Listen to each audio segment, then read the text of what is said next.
నిజంగా ఇది big breaking news అని చెప్పాలి. ముఖ్యమంత్రి వైఎస్ జగన్మోహన్ రెడ్డి గారికి ప్రాణహాని ఉంది అంటూ ఇంటెలిజెన్స్ నిఘా విభాగం సంచలన ఒక నివేదికనైతే రాష్ట్ర ప్రభుత్వానికి అందించింది. మావోయిస్టులు, అలాగే సంఘ విద్రోహ శక్తులు, వ్యవస్థీకృత క్రిమినల్స్, అలాగే టెర్రరిస్టుల నుంచి పెను ముప్పు ఉంది అని చెప్పి ఇంటెలిజెన్స్ పేర్కొంది. దీనికి సంబంధించి ఇప్పుడు తాజాగా ముఖ్యమంత్రి వైఎస్ జగన్మోహన్ రెడ్డి గారి భద్రత విషయంలో ప్రభుత్వం మరింత అప్రమత్తంగా ఉండాల్సిన అవసరం ఉంది అని కూడా సూచించింది. ఎన్నికల దగ్గర పడుతున్న నేపథ్యంలో విస్తృతంగా పర్యటన చేయాల్సి ఉంటుంది కాబట్టి ఆయన భద్రతను కూడా భారీగా పెంచబోతున్నారంట. అంతేకాకుండా 2 ప్రత్యేక హెలికాప్టర్లను కూడా ఆయన కోసం అందుబాటులోకి ఉంచారు. విజయవాడ, విశాఖపట్నంలో ఈ హెలికాప్టర్స్ అందుబాటులో ఉంటాయి. ఈ ఏపీ ఏవియేషన్ కార్పొరేషన్ లిమిటెడ్ ద్వారా లీజుకి తీసుకున్నారు. 2 ఇంజన్లు కలిగిన, డబుల్ ఇంజన్లు కలిగిన బెల్ తయారీ హెలికాప్టర్ లీజుకి తీసుకున్నారంటే ఇది చాలా టెక్నికల్గా, అంటే సాంకేతికంగా వెరీ అప్డేటెడ్ వెర్షన్స్ అంటివి.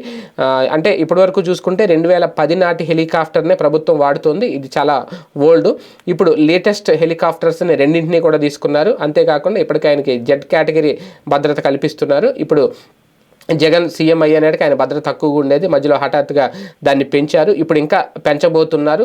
సీఎం జగన్మోహన్ రెడ్డి గారికే కాదు, ఆయన భార్య పిల్లలకు కూడా ఎక్కడున్నా సరే పూర్తి స్థాయి సెక్యూరిటీని అందించాలి అని కూడా ఇంటెలిజెన్స్ విభాగం చెప్పిందంట. జగన్ భద్రత విషయంలో అప్పుడే ఒక చర్చ అయితే మొదలైంది. ఇంటెలిజెన్స్ వర్గాల నివేదికతో ఇప్పుడు పూర్తి వివరాలు అయితే బయటకు వస్తున్నాయి. జగన్ విషయంలో చూసుకుంటే ఆయన రాజకీయంగా ఒంటరి పోరాటం చేస్తున్నారు. అలాగే ప్రత్యర్థులన్నీ ఏకమయ్యి కూటమి కడుతున్న నేపథ్యంలో కొంతమంది దుష్టశక్తులు ఈయన మీద టార్గెట్ చేశారు అనేది ఇంటెలిజెన్స్కి అందించిన నివేదిక అంట. ఇప్పుడు ఇది సోషల్ మీడియాలో బాగా వైరల్ అవుతుంది. ఏది ఏమైనా ఎన్నికలు దగ్గర పడుతున్న నేపథ్యంలో కాస్తంత అప్రమత్తంగా ఉండాలి, జాగ్రత్తగా ఉండాలి అనే సూచనలు అయితే ఇంటెలిజెన్స్ నుంచి రాష్ట్ర ప్రభుత్వానికి వచ్చాయి.